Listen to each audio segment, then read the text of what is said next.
So, hello everyone, Raghavendra here once again. So, the last session we discussed something about Firebase real-time database. In this session, we are going to be looking into Firebase storage. So, we are going to upload a file to Firebase storage. We are going to be looking into what is Firebase storage and how it basically works. Then we are going to be looking into how to set an icon for our application. Then we'll look into something like a new API called Picasso. It is not a new API, but we'll discuss about Picasso API here. So we'll just go ahead. I'll just get into our code.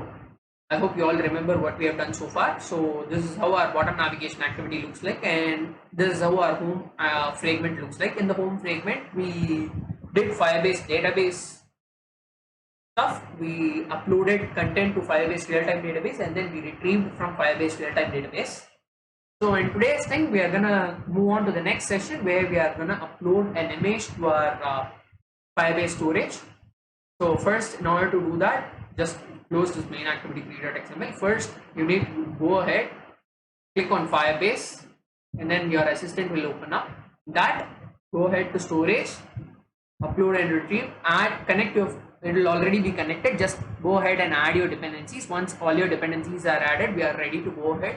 At the same time, on your browser, just go ahead and you would have to navigate to this page. So that is Firebase storage. So I'll just open Firebase storage. So this is what Firebase storage basically is. The moment you start up, it will be asking you to set up your storage. You just go ahead and set up your storage. It will also ask you to set up a storage location. The storage location is the place where your server is gonna hold all your details, all the files that you are uploading. So by default, it will be set to NAM file US Central. So that is the place, that is a server in NAM file US Central is gonna hold all the data that you are uploading from here. If the server is closer, your upload time and your download time will be much lower. So choose accordingly. So it is not a big deal. You can select anything you want. So this is what your Firebase data storage looks like. Since we have not added any content to it, we will also keep our database on one side. I'll explain the purpose of keeping the database. We'll just go back to our storage. We'll get back to our code. We'll start up the coding part. So now we are into our upload fragment, right? So we are into our upload fragment. Let's wait a second. We have already coded our home fragment. We are going into our upload fragment where we are going to do stuff. So first, let me go ahead and design the UI. So before designing the UI, I have a few things. I just need the background color. So I'm going to get it from home fragment. I'm just going to copy that background. Let me go ahead and copy that background color. So copy, and I'm gonna paste it over here for the color. And then I'm gonna need a few more things. I'm gonna need an image view. So let's just go ahead. Before I start up this part, let me explain a few things. So let's say you have a lot of content to display, and those content might be too big for your screen, so you would have to scroll. There might be times where you need to scroll down and you might like to have it in a scroll view. We can use a scroll view, so I'm just gonna show you how to use a scroll view here. So I'm just dragging and dropping a scroll view. We'll just constrain all that, and within this scroll view, first let's set the orientation. So we need the orientation to be vertical, and I do not need a linear layout because linear layout is gonna force stuff to be at one side. Instead, I'm gonna use a constraint layout within that. So let me use a constraint layout. So it is gonna be a constraint layout. So I'm gonna give match parent, and the height is gonna be wrap content. So how much ever size of the thing comes, I'm just gonna limit it to that size. And within this constraint layout, I'm gonna have my image view. And wait a second. Let's do it with the palette itself. So we'll just drag it and drop it. So we'll go ahead and select it. This is what we need. We'll just go ahead and select.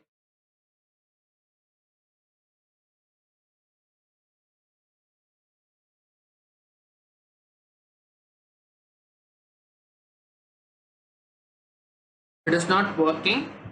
So okay, let's just go ahead by the code itself.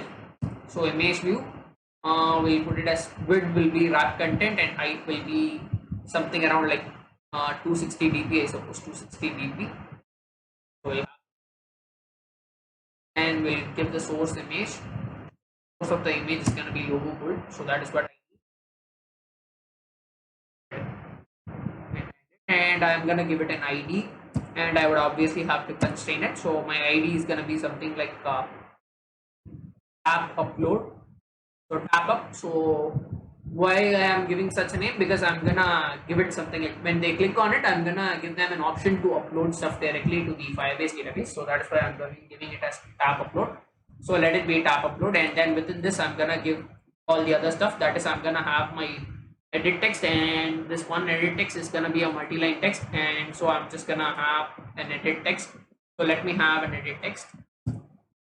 Edit text with this wrap content, height is also wrap content, and this is gonna be input type. So the input type is gonna be multi-line text, and then what else do we need? We are gonna give it an ID. So ID is gonna be something like description. But ID is gonna be description. So DESC. Let's have edit DESC. So edit DESC is my ID, and then what do I need? I need a hint for that.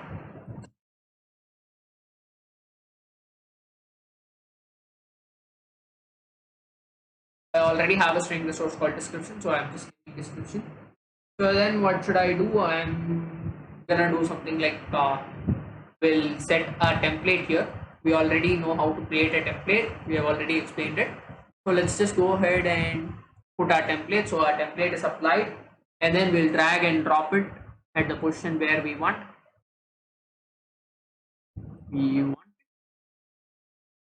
And then we want it to be a little bigger, and we would also need a gravity for that. So because I need that text to be displayed at center, and let's just go ahead, let's constrain.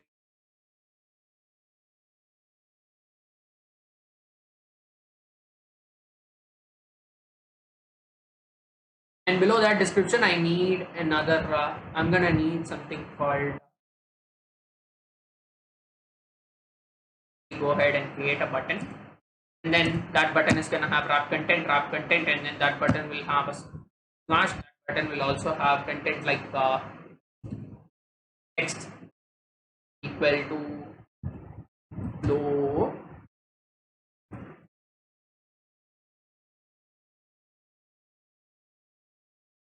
and then I'm gonna apply my template over here. So background equal to my template. And what else is there? I'm gonna have to give an ID for that. So this is ID is gonna be upload.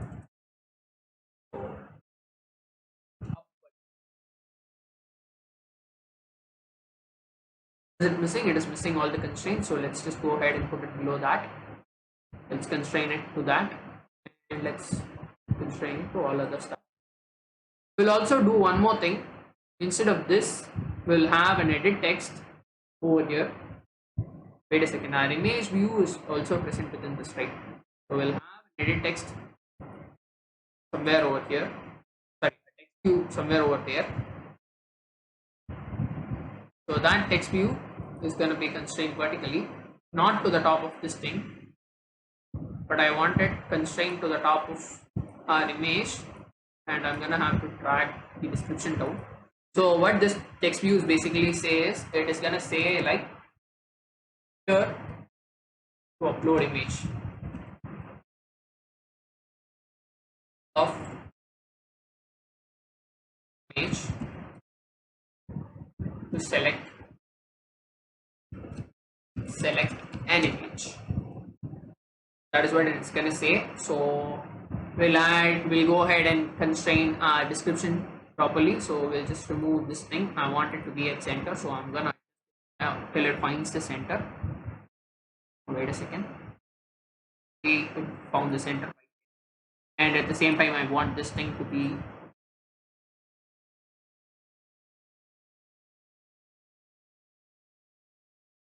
even if your description goes big, your scroll view will adjust as such.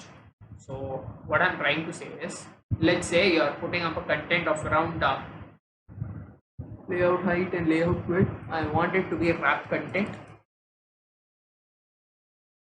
Wrap content, and the width is also gonna be wrap content.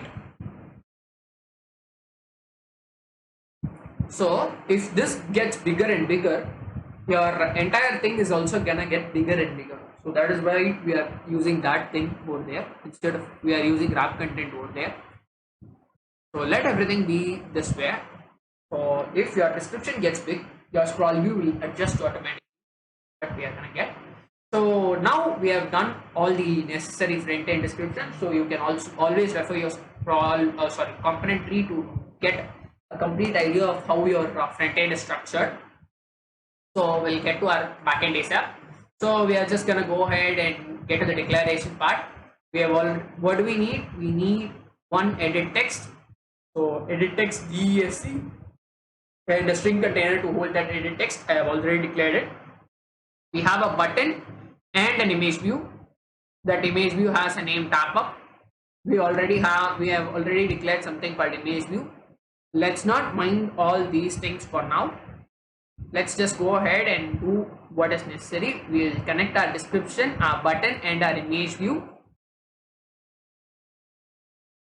To do that, how do we do that? So description DASC is equal to root dot find view by ID r dot id dot, the name of that thing is, we had something called edit DXT, right? DSC. So that is what we named it. So we will have that. So then we have our load. So we'll just go ahead.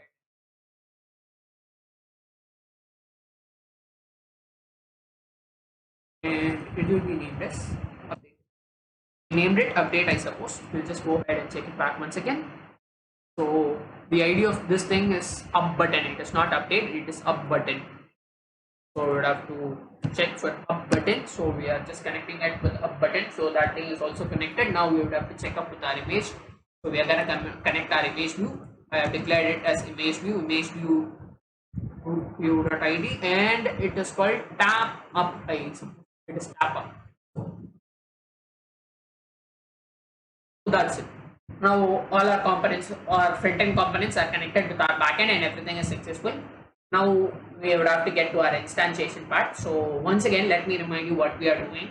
So when the user clicks on this image, we are going to get a new image. We are going to load it into this place and we'll get a description from the user. If both are successful, we are going to upload that image to our database. So that is what we are going to do.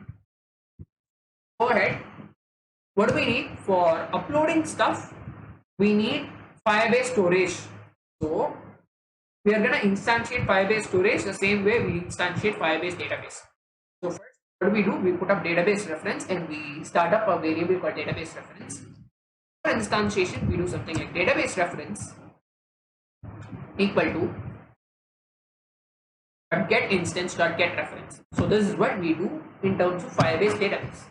The same is going to be done in terms of Firebase storage. So when you put up storage reference, you get this thing. They will automatically be importing this thing. com.firebase.storage reference. That thing will automatically get imported once you have added Firebase dependencies, Firebase storage dependencies to your application. So we'll just go ahead, use that variable. So storage reference. Sorry, not storage reference. So storage reference is equal to Firebase storage dot get instance dot get reference. So what this line basically does is it gets you to the root of your storage. So if you are creating a new child, it will create a new folder and within that it will keep all your contents. So that is what it is gonna do. So we'll just get that reference. So now all our instantiations are done. So now we'll get to our execution part. What are we supposed to do? So when a user clicks this button, we are gonna let him have an option to select the image that he wants. How to do that? First, let's set an on-click listener for our image view. Set on-click listener. It is not nullable, as you can see. I hope you already know this part. So we'll just on-click listener. And what happens when he clicks on that button has to be specified here. So what has to happen? We are going to create an intent object. So let's create an intent object. New intent. That's it. Let's put what are the things that we have to specify is we need to set the type of the content that we are going to get, and then we are going to have to set the action, and then we are going to start an activity for result. We go ahead and do it one by one. We are using the intent object, then we are setting the type as image. We are putting a /star over here. What basically does is this line gets a root reference of my Android device, and it looks for all the things that are tagged under the category image. This star basically means all. The same way we use packages, right? If we are going to import something, we will be giving stuff like java.util.star, which means that we are importing everything from there. So this works the same way. It basically gets everything that refers to an image based context in my Android phone. Now I'm going to set an action. So when this intent starts, it is going to have a specific action. So what that action is going to do is it is going to get all the content of that type. So action get content basically gets all the content of that type once this intent is started to execute. So what are we supposed to do? We're going to start an activity for result. So why do we start an activity for result? Basically, we need to go ahead and select that image, and we need to get that image into our application from our phone's memory, right? So that is why we are starting an activity for result. So this start activity for result takes two variables. So two arguments. One is our request code. Let's put that request code as 1. Now let's concentrate on the intent part. So this activity will basically create an intent. We have already specified the type of intent that we need, and we need to create a chooser which will let us choose the image that we need. Intent.create chooser, and we'll be instantiating our intent object within that, to which we have already added the type of content that we need. So we are adding our intent object along with a title, select an image. We'll put something like select an image. So what this entire stuff basically does is, when you it will do something similar to file upload to Google Drive or something.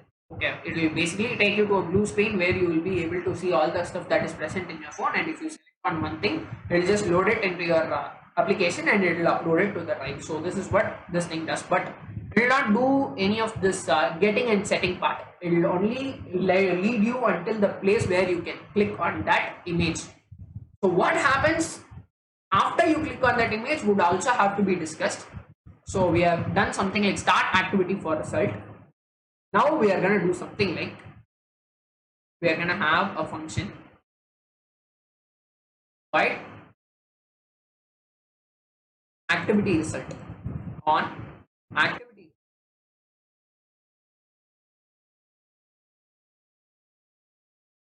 We're going to take 3 data. One will be our request code. These things are case sensitive, so type it as like I do. So we are going to get a request code, we are going to get a result code, and we are going to get a data, intent data.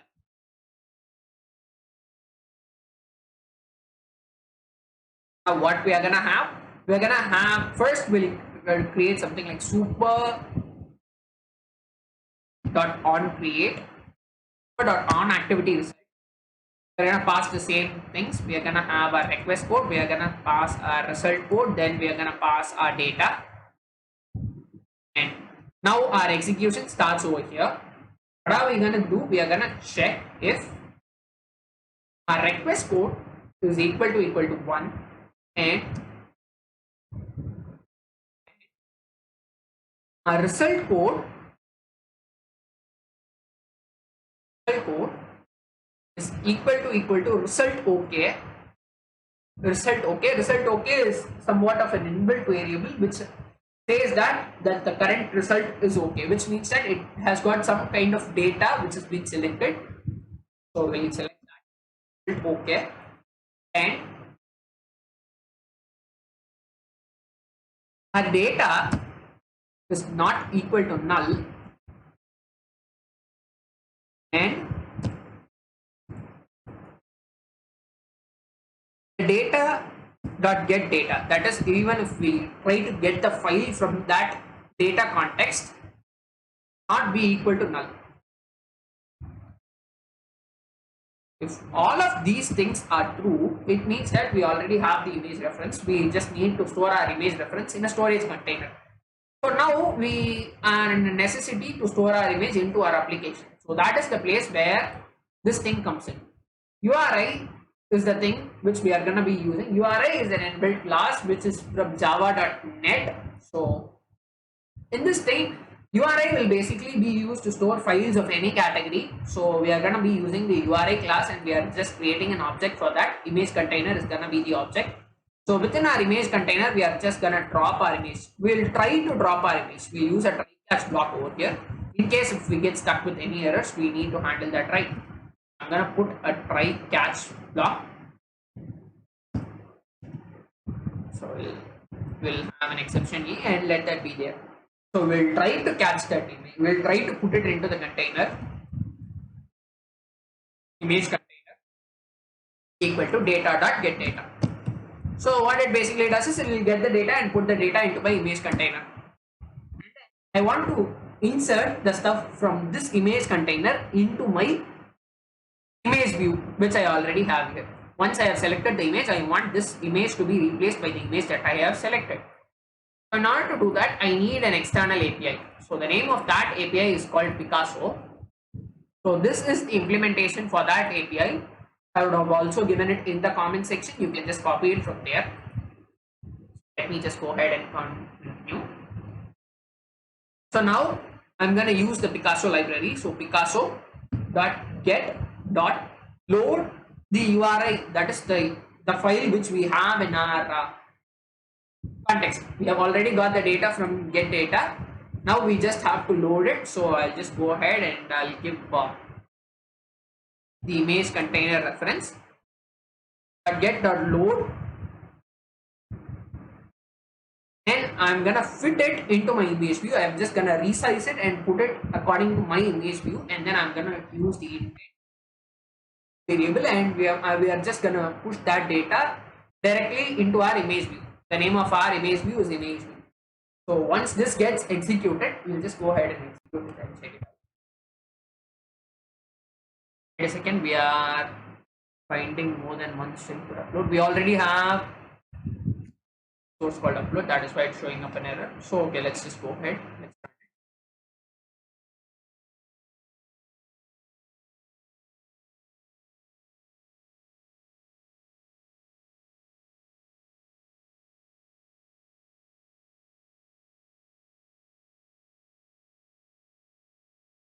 Application is successful. As usual, our application gets started. It will get directly to the home page, and it will get and paste the content over here from Firebase. Now we'll get to our upload section. We'll click on that image. We'll click on an image, and now our image is getting loaded into our application. So this is what Picasso basically does. You might find that this picture is not right and this image into our application. We'll just go ahead and upload the front end by a certain site. That we do not have much problem with that. We'll just go ahead and run it once again. So now we get it a little bit bigger. So we'll just go ahead and select that image.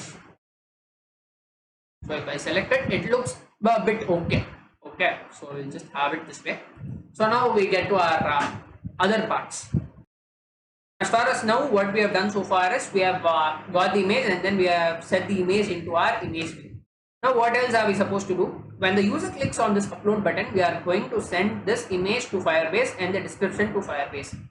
So we'll just first off, we'll go ahead and set an on-click listener to our button. So upload.set on-click listener. On-click listener. Yeah.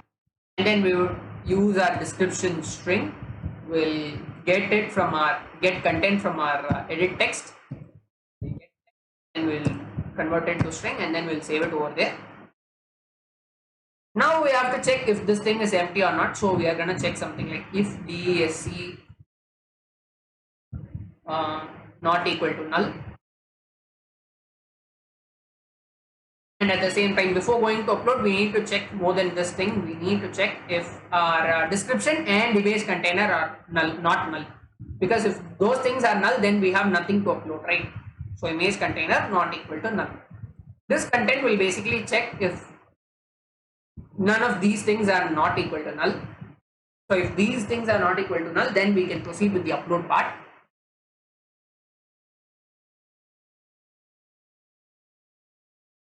We can proceed with the upload part. But basically, our database reference, you know how Firebase database works. Firebase database basically will overwrite the child having the same value. The same goes for storage too. If you are uploading a file named 0 and then you are once again uploading another file named 0, the current file will overwrite the existing file. So that is how Firebase storage also works. So we need some sort of serialization factor in order to eliminate this sort of confusions. So the serialization factor that we are going to use is our NOP. NOP is like number of hosts, and using this variable we are gonna check if we are gonna check and set the names for each of our files serially. And at the same time, I need a common reference place from where I can get the feeds posted by every user. And to every user, I need to attach the username to their posts. So these are all the things that I have to do in terms of database side. So we'll go ahead. As I told, we need the username, so we'll have to get the username. So let me put something called NAME, so name. And then as soon as this thing starts, we'll get two values. We'll try to get two values. As soon as our code starts executing, one will be our NOP, another will be our name. So let me go ahead and do that part. So database reference dot event listener, new value event listener. So within this data snapshot, I'm gonna check two things. So first thing is data snapshot. First thing is I'm gonna get data for NOP. So NOP equal to data snapshot dot child of, what is the name of my child? My current database reference. Just look into my instantiation part. It gets my current database reference and it sets it to my root. So from my root, my direct child will be NOP. So what do? I do something like NOP dot get value dot toString. It will basically set the value to NOP. Now I know that NOP has my current value which is set to 0. So that thing will be there. So I'll use another string to get my name. So name, and before getting to our name, we need to check if such user exists. Obviously, only if such user exists, we'll be getting so far, right? So we do not have to check if there exists such an UID. We are just going to get the content from that UID. Name equal to, wait a second, we declared it with a capital N, I suppose. So name equal to snapshot, the child of your UID. So you are supposed to give your UID here, your UID over here. So to get your UID, I'm going to do something like first let's go ahead and create a string called UID. So UID and let it be there. So to get our UID, we are going to just come down here. We are going to use a UID and we are going to get data to it. So Firebase auth. But you are already familiar with this part, I hope. Firebase auth.get instance.get UID. So basically it gets our UID and it puts it into our UID string. So we'll just go ahead and use that thing. So UID, and within this UID, we know where to go. Wait a second, it is showing an error. Why does it show an error? Yeah, it does not show an error. So within this UID, where do we have to navigate? We know that within this UID, we have something called name. We need to fetch that name. So we are going to do something like name dot child of name with caps N, name dot get value dot toString. So what this line basically does is it will get the name and it will put it into our string reference named name.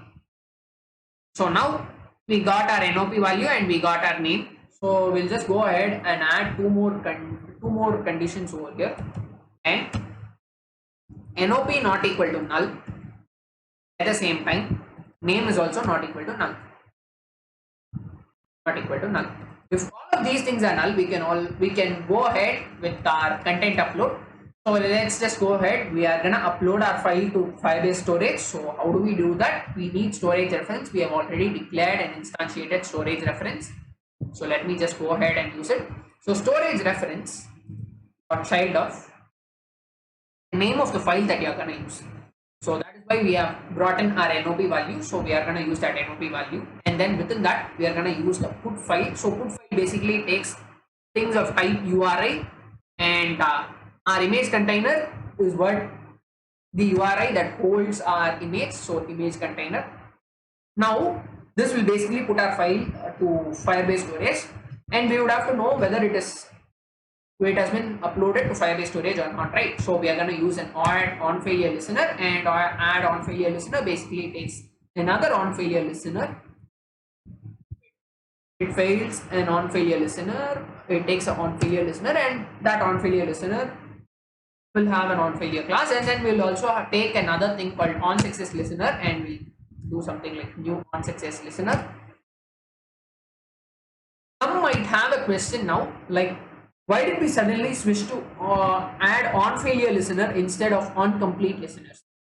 Complete listeners basically use something of class task. They use something of class task result, which basically gets the result.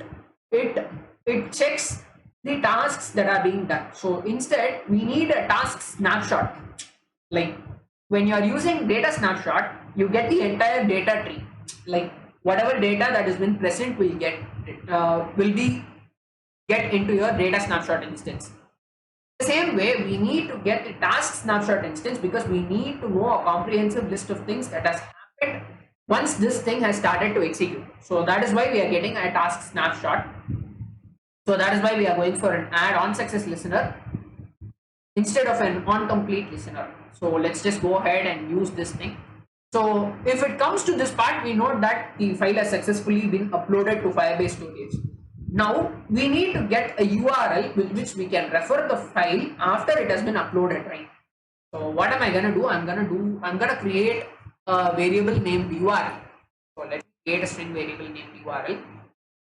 I'm gonna have to store the URL into this string. Let it be there. Let's talk about getting that URL from the task. Down URL is equal to snapshot.get storage.get URL will basically get download URL will basically get the download URL that we need. And this thing is not of type string. This thing is basically of type URI. So let's create a. So as you can see, it is basically of task type URI. At the same time, this thing takes time to come here. As you can see, this thing takes time to execute. The same way our database references read takes time, this thing will also take time to get executed. So what are we going to do? We are going to wait here. We are going to stop the execution and wait here until this line gets completed.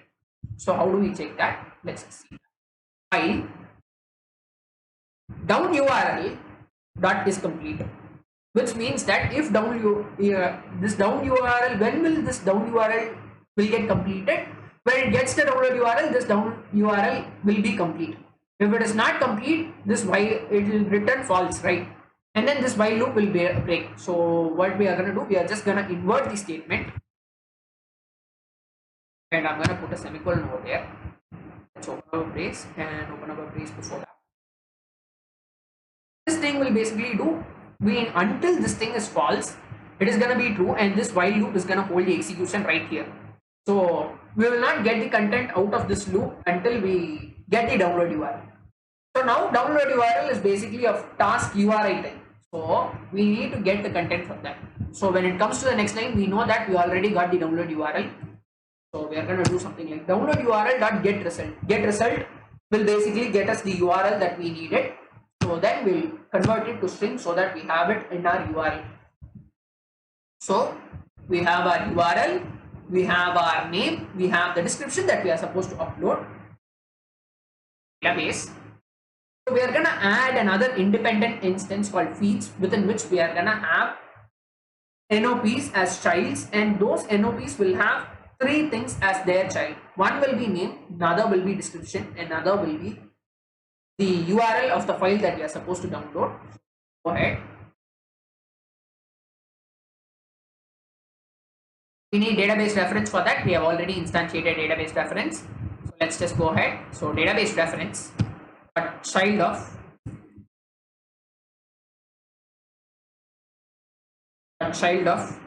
NOP of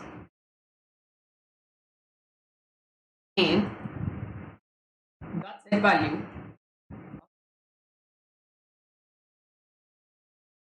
So let's just copy and paste this down.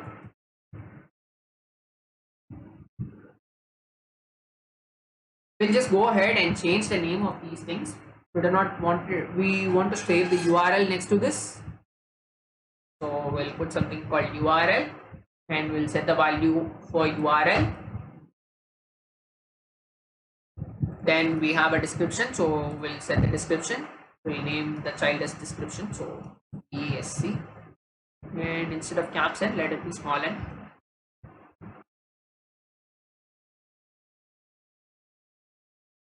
You know that we have updated all the things to our Firebase database. Now we just need to update our NOP value, because our NOP value has to be updated every time things get updated. So we'll just go ahead and do that part.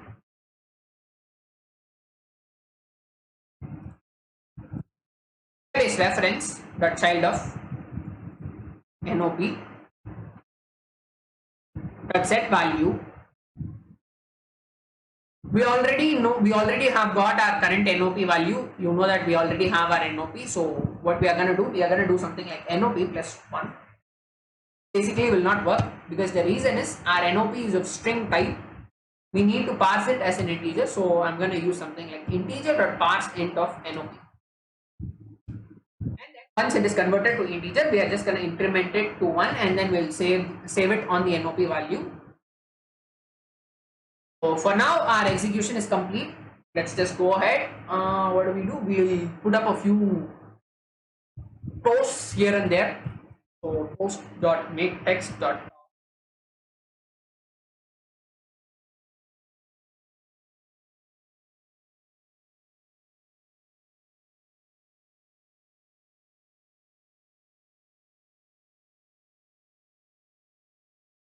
Then we'll copy the same. We'll put it over there for failure 2.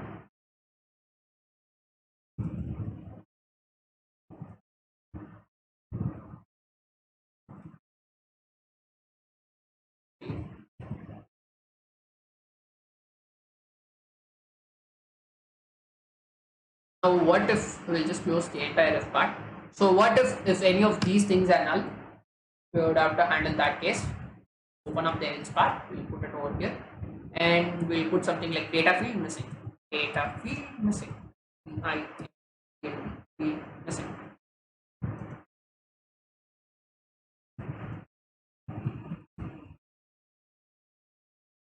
We'll get back to our F part. So we have put toast everywhere, it seems. So this is the only place we have not put a toast. So as soon as this part comes in, we know that we're going to start executing the upload section. So we are going to say something like uploading content. Please uploading content. So let's just go ahead and run our code. Let's see what happens. We'll also have the database stuff, so we are able to see what is going on.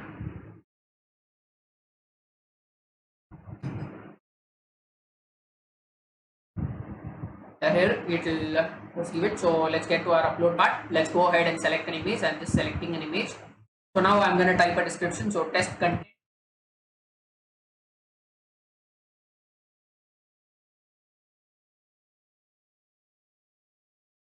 Then I'm going to hit upload. So now it takes some time to upload the content over there. It basically uploads the content. We are able to see the content. We might not have a good user, a kind of stinky user who might tap it more than twice or thrice. Like I tapped it around like 5 or 6 times. So what will basically happen is this sort of stuff will happen. So as you see, we already have one perfect data into our Firebase storage. I clicked it over 6 or 7 times, and I have 6 or 7 feed references. I have 6 or 7 feed references. Even before my NOP gets updated, some feeds might not have got the correct NOP value. So if I get to my database storage, I'll just refresh it. So when I get to my storage, as you can see, how many images do I have? 1, 2, 3, 4, 5, 6. I have 6 images and I have a total of 7 instances. 8 instances, including 0, it is gonna have 8 instances, but I have only 7 images. So these sort of things can never happen. So once we start uploading, we need to disable this button, else we are gonna have some serious database issues. So let me just go ahead. I'm gonna clear my database once again. So I'll just clear it out. At the same time, let's go ahead. Let's clear out our feeds field. I'm gonna clear out my feeds field. And I'm gonna set the NOP value to 0. So this is like a reset. I'm doing it. So let's go to our code part. Let's think of when to disable that button. So as soon as this line is getting executed, and if we know that if it gets to this else, if part, we know that we have all the data and uploading has to be done. So we'll disable the button right over here. Upload.set enabled or false. This one line is gonna save us from a big database issue, and at the same time we are going to set it to enabled if we are getting into on failure. So we are going to set it to true right over here. So now let's go ahead and run our code once again.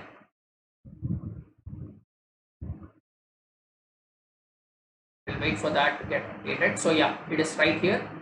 So we'll just go ahead. Yeah, it is. Yeah, we'll just go ahead. We'll select an image. We'll go ahead, type in a description of car testing. Now we go ahead and hit upload. As you can see, the button got disabled. I cannot click it more than once. So once, even if it is updated, the button is gonna stay disabled. If the user wants to update the next thing, let him go and come once again. So I mean, if he goes to the next page and comes back, it is gonna get refreshed. So he can always upload a new image in that way. See, we get our image and everything is pakka. We'll go ahead and check our storage too. So in our storage, we'll have only one file, and we would not have any sort of overwrites or anything of that sort. So we get the pakka file that we uploaded. So we'll go back. I'll just check out this URL, and on the next session we are going to retrieve whatever content we have in feeds in the reverse manner. That is all.